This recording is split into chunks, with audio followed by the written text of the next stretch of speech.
All right, hello, wonderful PPS algebra teachers. So this is a quick walkthrough of how you can do two-variable statistics using CODAP. This is what you should see when you click on the link to the mammal data. I usually just click X out on this so I have a little more space. I don't really need any of these either, but I can leave them. What I'm going to do is click the graph button, pops up a new graph. I think that the example that we gave was the lifespan and the number of hours of sleep. So just click and hold sleep is one attribute. You can drag that to the y-axis. And then the other attribute that we were looking at was lifespan. Drag that to the x-axis, and it creates a scatter plot for you. Your ruler tool here is your friend. If you click the ruler, you can see here the least squares line.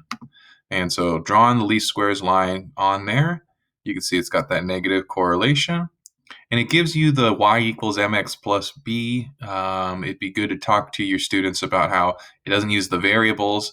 It actually just uses the words in there. But this is still y equals mx plus b. And it gives you the r squared value there as well.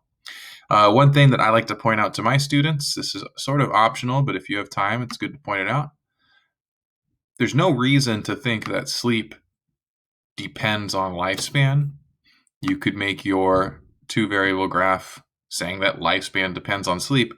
And what you'll notice is, yeah, you get a different line, but the r squared value is the same.